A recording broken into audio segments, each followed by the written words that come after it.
Citoncoa YouTube channel. Assalamualaikum warahmatullahi wabarakatuh. Bismillahirrahmanirrahim. Rabbi syrahli sadri wa yassirli amri wahlul 'uqdatam min lisani yafqahu qawli. Sahabat TIJ dimanapun kalian berada, semoga kita semua selalu dalam lindungan Allah Subhanahu wa Ta'ala.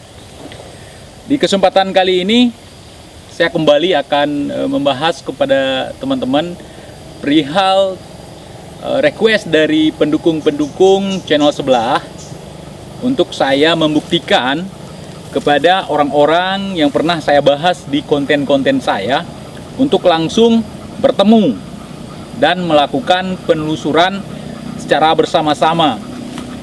Jadi di sini kemarin saya telah menghubungi admin dari channel inisialnya KPL ya teman-teman ya. Jadi di situ saya sudah melayangkan permintaan untuk kita melakukan penelusuran secara bersama-sama. Cuman saya tidak akan mengupload isi chatnya, takut nanti berimbas pada pelanggaran undang-undang ITE. Tentu seperti itu teman-teman ya. Dan dalam hal ini ada beberapa hal yang sangat lucu ya menurut saya teman-teman ya. Jadi ini akan saya bahas hari ini. Dan kebetulan nomornya saya dapat di profile channel sebelah. Ya, nomornya kalau tidak salah 1557. Mungkin teman-teman tidak percaya kalau saya sudah chat mereka, itu nomor terakhirnya 1557. Ya, bagi teman-teman yang tahu nomor mereka tentu sudah paham ya. Jadi dalam kesempatan ini kira-kira isi chatnya sebagai berikut ya. Pertama, saya mengirim pesan kepada mereka dan meminta maaf kalau ada ketidaknyamanan dari bahasa-bahasa atau kata-kata saya. Dan di situ saya juga mengajak untuk sama-sama melakukan penelusuran untuk pembuktian hantu yang akan dimasukkan ke dalam kamera. Ya, atau kesaktian kamera mereka. Itu yang saya ingin teman-teman ya. Dan mungkin ada hal yang sangat kontras sekali saya lihat dari isi chat mereka ya. Mungkin karena mereka geram terhadap saya atau marah kepada saya. Isi chat mereka itu menjawab dengan bahasa yang sangat sopan, waalaikumsalam tentu. Kemudian mereka membahas di situ bahwa saya memfitnah mereka, melakukan perbuatan yang tidak menyenangkan, kemudian menuduh tanpa bertemu dengan mereka terlebih dahulu. Seperti itu kira-kira isi chatnya. Kalau misalnya saya menyerang balik, mereka memfitnah saya tentang hal itu, mungkin bisa saja. Tapi tidak perlu, karena kita bukan mencari kesalahan teman-teman ya. Namun kesalahan yang sudah kontras, yang sudah nampak, itu yang kita bahas di sini. Ya, sebagai apa? Saya sebagai netizen, sebagai penikmat sosial media, sebagai orang yang anti terhadap pembodohan di media-media sosial, itu kapasitas saya teman-teman. Namun kalau mereka merasa saya fitnah, merasa saya berkata tidak sesuai dengan fakta, tentu mereka akan menempuh jalur hukum. Saya saat ini berada di wilayah hukum Indonesia teman-teman. Tentunya tidak ada seorang pun yang kebal hukum. Ada 1-2 orang yang kebal hukum. Itu bukan hukum, itu oknum teman-teman. Jadi jangan salah-salah kita dalam menalar sebuah persoalan teman-teman. Ada tidak saya menyebutkan sesuatu yang mengujar kebencian atau menghina orang lain atau mengatakan sesuatu yang berbau fitnah? Sedangkan yang saya katakan di video saya adalah fakta. Dan fakta itu boleh kita uji materi, boleh kita buktikan tentunya. Makanya saya di sini ingin membuktikan itu kepada teman-teman. Saya mengajak mereka untuk melakukan penelusuran bareng supaya bisa kita buktikan hantu yang bisa nampak di kamera, kan begitu.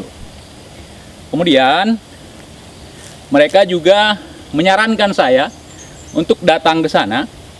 Mereka akan menanggung semua biaya untuk 2 orang datang ke padepokan mereka. Kalau mereka nonton video saya sebelumnya, di situ sudah ada penjelasan yang sangat akurat dan lugas.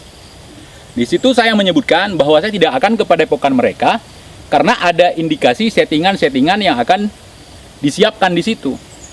Jadi saya mau yang alami, yang real. Ya. Jadi kalau mau kita boleh buktikan sama-sama. Kemudian isi WA itu mereka juga menyebutkan bahwa saya hanya meminta di Aceh. Kenapa tidak di Sumatera-Sumatera yang lain? Padahal jelas-jelas teman-teman kalau menonton video saya sebelumnya, di situ saya sebutkan, jangan di kandang Anda atau jangan di kandang saya. Itu mereka tidak menonton video saya, itu artinya seperti itu teman-teman. Kalau mereka tidak menonton video saya, kenapa berani-beraninya mereka mengatakan saya memfitnah atau mengujar kebencian? Di sini saya melihat ada aroma-aroma jenggot yang terbakar, teman-teman. Ya, ada aroma jenggot yang terbakar. Jadi seharusnya kita harus sama-sama membuktikan. Ya, apa yang saya katakan itu kalau memang tidak benar, mari kita buktikan. Sama-sama kita buktikan. Oke, mereka juga membuat semacam persetujuan untuk mereka datang ke Aceh, kita melakukan penelusuran. Namun diberikan syarat. Itulah di syarat itulah yang membuat saya itu merasa bahwa mereka kebakaran jenggot. Kenapa? Syaratnya apa? Yang pertama, sebelum mereka datang kemari, saya harus duluan menghapus video yang pernah saya buat. Berarti video itu sangat mengganggu mereka. Itu yang saya bisa ambil kesimpulan dari chat kemarin. Kemudian saya harus mencari orang sesuai dengan subscriber saya untuk menyetujui atau mengundang mereka kemari. Berarti subscriber saya 300 orang. 300.000 orang, mohon maaf. 300.000 orang. Berarti saya harus mengumpulkan 300.000 orang lengkap dengan tanda tangan untuk mengundang mereka kemari. Itu kan syarat yang sangat mustahil untuk saya lakukan. Kenapa? Karena sengaja mereka membuat syarat seperti itu supaya saya tidak bisa mengundang mereka, kan begitu, agar mereka tidak datang kemari. Oke, saya balik misalnya, saya balik arah. Oke, saya mau datang ke padepokan mereka. Bisa nggak? Mereka menyiapkan undangan atau orang yang untuk mengundang saya ya, sebagai bentuk partisipasi dari teman-teman mereka, itu sesuai dengan subscribe mereka juga, sesuai dengan jumlah subscriber mereka juga, yaitu 2.040 sekian lah. Tidak mungkin, saya tidak mau membuat syarat seperti itu syarat yang konyol. Kemudian setelah mereka meminta saya menghapuskan itu, kemudian setelah saya mengirim bukti undangan dari 300.000 orang tadi, kemudian saya menghapus video saya yang saya upload itu, 2 video yang mungkin membuat mereka jengkel. Mereka akan mempertimbangkan mau datang ke Aceh atau tidak. Kan tidak jelas teman-teman ya. Untuk orang-orang bodoh bolehlah dibodohi, tapi kalau untuk orang bodoh seperti saya yang tidak mau digoblokin, yang tidak mau percaya gampang dengan orang-orang yang melakukan pembodohan, agak sulit teman-teman. Ya, ini saya kasih sebagai penalaran, bahan untuk teman-teman menalar ya. Kalau mereka menganggap ini fitnah, kalau menganggap video saya mengujar kebencian, tentu mereka akan menuntut saya teman-teman. Itu. Dan kita tidak akan pernah lari dari hukum.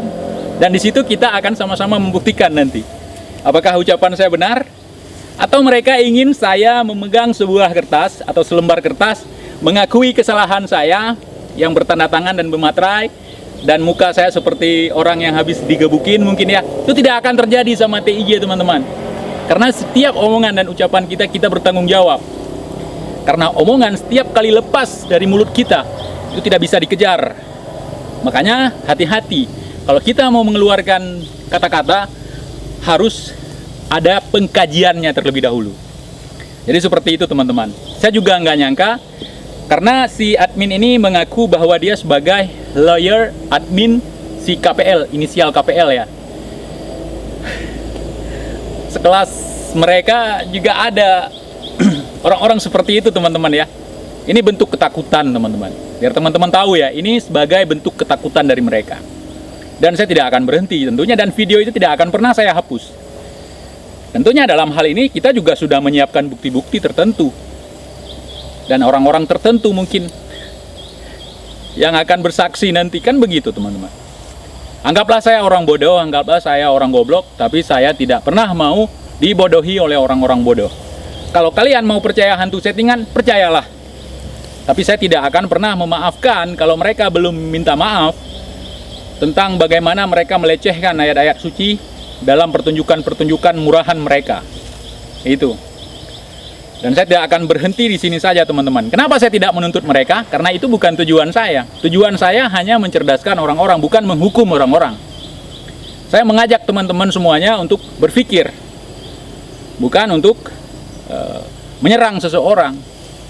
Jadi kalau saya dituduh memfitnah, kalau saya dituduh mengujar kebencian, standar dari mana yang mereka ambil? Apakah dari ocehan atau komentar netizen? Itu sangat tidak logis, teman-teman ya.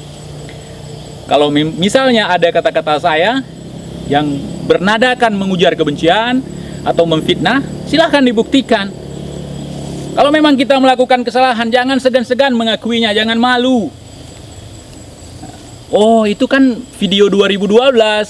Video di-upload 2012, 2020 masih ada, belum dihapus. Itu masih tersebar pembodohannya, teman-teman. Jadi begitu. Dan saya tidak membahas video-video yang lain, nanti takut mereka makin kacau kan. Sekarang saja tidurnya sudah tidak nyenyak, teman-teman. Ya. Jadi mohon dipahami. Dan video ini sebagai testimoni saya upload hanya untuk sahabat TIJ. Karena mereka bilang tidak ada hak untuk kita berkomentar. Mungkin mereka juga tidak berhak mengomentari video saya ini. Tapi di sini channel bebas, siapapun boleh masuk. Ya. Akal sehat dipergunakan, teman-teman. Dan saya menunggu respon dari mereka. Kalau untuk syarat 300.000 subscriber saya membuat surat atau bertanda tangan untuk mengundang mereka, itu tidak mungkin. Dan mereka meminta saya menghapus video itu sebelum mereka datang kemari, itu juga tidak mungkin. Kalau mereka sudah membuktikan semuanya kepada saya, maka saya akan menarik ucapan saya. Dan saya paling pantang bersujud kepada orang, saya paling pantang meminta maaf kepada orang untuk kesalahan orang lain. Artinya mereka yang berbuat salah, seharusnya mereka lah yang meminta maaf, bukan saya.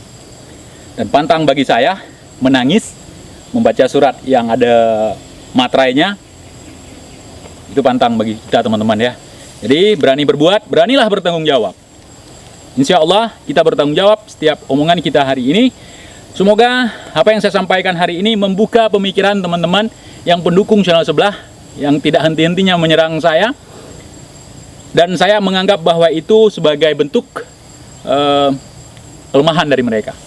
Mereka tidak bisa mengontrol emosi karena seseorang yang menebarkan hal-hal yang negatif ketika dikomentari mereka akan marah. Saya tidak akan marah kalaupun kalian berkomentar apapun di sini. Di sini bebas. Oke, terima kasih banyak. Wassalamualaikum warahmatullahi wabarakatuh. Hukui Bonjour YouTube channel.